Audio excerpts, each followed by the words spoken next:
Welcome to day number 7 of Learn Fusion in 30 days. Today, you'll create a bike handlebar grip as you learn to create text, use the Emboss tool, and how to reference existing geometry with the Project tool. Let's get started. Start with a new part design file and save your design. We'll start by sketching the side profile of the handlebar using a center diameter circle. Press C for circle, then select the side XZ origin plane. Follow the best practice of starting the sketch from the origin point. Click the origin and define the circle as 30 millimeters before clicking to place the circle. Let's define the thickness with the Extrude tool. Activate Extrude and set a total length of 125 millimeters. Click OK. The base cylinder provides a 3D body for embossing or debossing text. We'll then finish the model with additional details later. To run the text along the length of the cylinder, we'll create a new sketch on the YZ origin plane. Right-click the YZ plane in the browser and select Create Sketch. Find the Text command in the Create menu of the Sketch tab, or press the shortcut letter S and type text to find the feature. Once active, the Text command requires you to define a bounding box, similar to graphics programs. Click in the upper left to place the first corner, then click a second time to place the lower right corner. We'll eventually dimension the bounding box to the edges of the cylinder. In the text dialog, type out your name. Choose your desired font, but note that Fusion's 3D tools, including the Emboss tool, require a TrueType font or .ttf. OpenType fonts or .otf will not work unless you use an online converter. If your text fails to emboss later, the font type is likely the cause. I will stick with a common font such as Arial. Center align the text in both directions. This ensures the text remains in the middle once you finalize the bounding box. After you choose a font, be sure to define the text height and character spacing according to your personal preference. Make sure the text fits on the cylinder. I'll set the text height to 16 millimeters. Click OK once you're satisfied with your text. If you click and drag the bounding box corners, the box still moves freely. Constrain the bounding box to ensure it stays exactly where you want it. Let's use the Intersect command again to reference the points where the active sketch intersects the cylinder. Activate Intersect from the Shortcuts box or the Create menu. Select each edge of the cylinder to include all 4 corner points. Use the coincident constraint to force each of the 4 corners of the bounding box to snap to the 4 intersected points. With coincident active, select a bounding box corner, then select the corresponding purple point. Repeat this for the remaining 3 corners. Carefully select only the points and not other geometry. When you reach the last corner, click twice because the points overlap. This provides us with a fully defined sketch. To see why this matters, finish the sketch and double-click the extrude in the timeline. If you change the distance, the text automatically stays centered because you constrain the bounding box to the 4 corners. I will undo this to set the extrude back to 125 millimeters. Activate Emboss from the Create menu of the Solid tab. Emboss allows you to raise or recess a sketch profile relative to a solid body. Start by selecting the blue text as the sketch profile. Switch to the Faces selector and select the outer cylinder face. Notice the Emboss tool automatically wraps the text around the cylinder. Again, if this fails, try changing the font. When you edit your sketch, you can double-click on the text to reopen the text settings. Within the Emboss dialog, you can switch between an emboss and a deboss, or change the position of the effect. Change the depth to 2 millimeters. Select the Emboss option and click OK. We'll now create a new sketch on the leftmost face of the cylinder. Right-click the face and select Create Sketch. Sketching on this side profile allows you to create the first ring of the grip pattern. In the past few lessons, you have used the Intersect tool.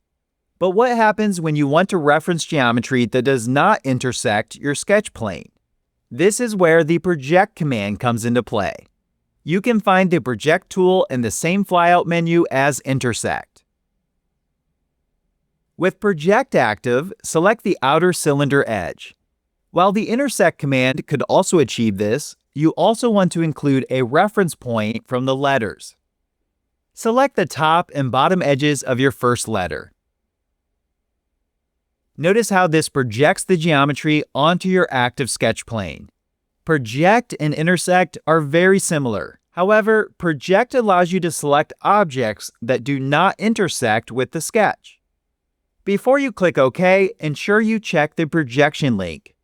This ensures the data always updates, so the grip texture automatically changes size if you change the original circle sketch. We will test this in a minute. Activate the Offset tool from the Sketch toolbar. Select the circle edge and define an offset distance of 2 mm. Using offset adds further intelligence to your parametric model. This circle will always stay 2 mm away from the projected circle, even if you change the size of the cylinder. Before you extrude the shape, draw 2 lines to block the section around the letters. Activate the Line tool and hide the 3D body to see the sketch more easily. Draw 2 lines connecting the circles, ensuring they lie outside of the projected points. We'll adjust the position later. Turn the 3D body back on and activate Extrude. Select the new profile shape and use the view cube to look at the model from a perspective view. Define a distance of 1.5 mm, ensuring it heads toward the letters. You may need to add a minus symbol to flip the direction of the extrude. Lastly, set the operation to New Body.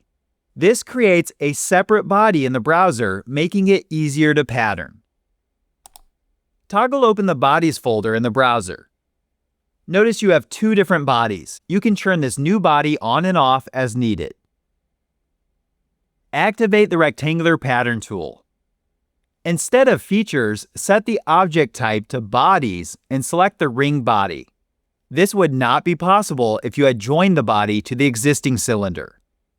Click the Axis selector, followed by the Y-axis.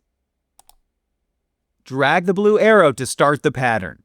You can then experiment with the various quantity and spacing options.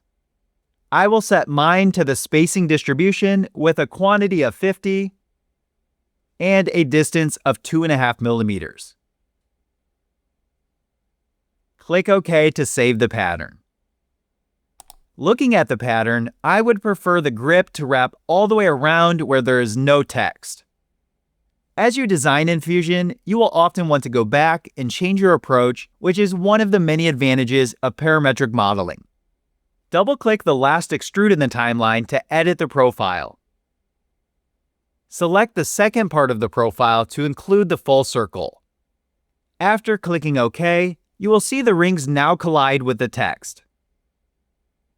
To fix this, leverage that same sketch. At times, you can use a single sketch for multiple 3D features in your file. In the browser, turn Sketch 3 back on. Activate Extrude again, this time selecting only the smaller sketch profile. Extrude this across the grip texture by clicking and dragging the blue arrow. Notice the profile turns red, indicating it will cut away geometry.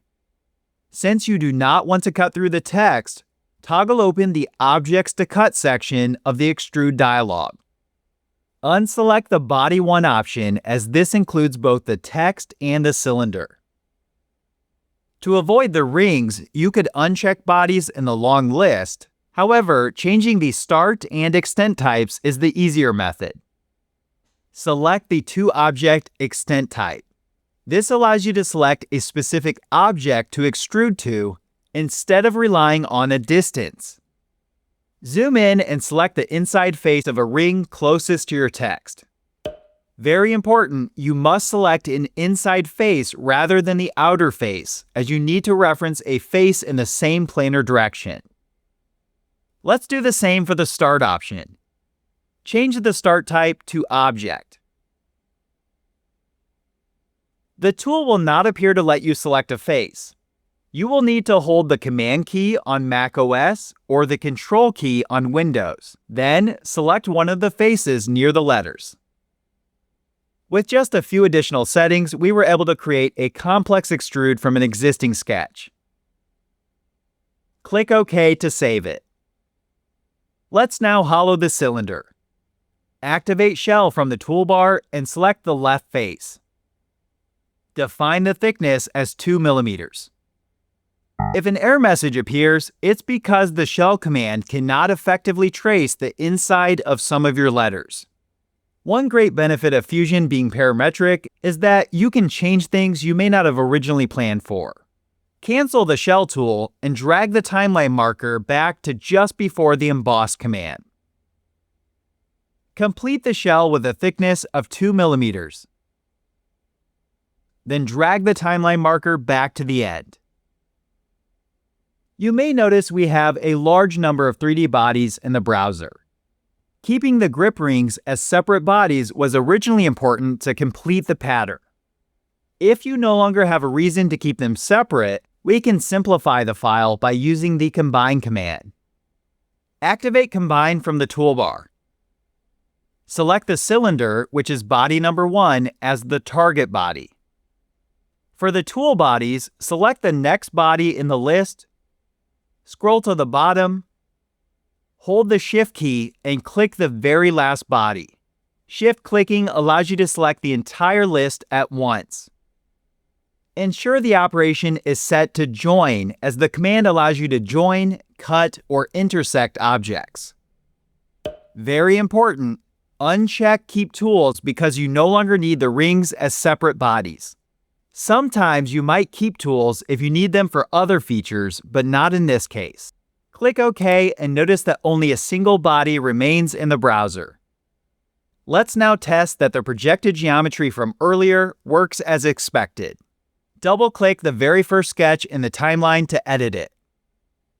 Double-click the circle's dimension and define a larger size, such as 50 mm.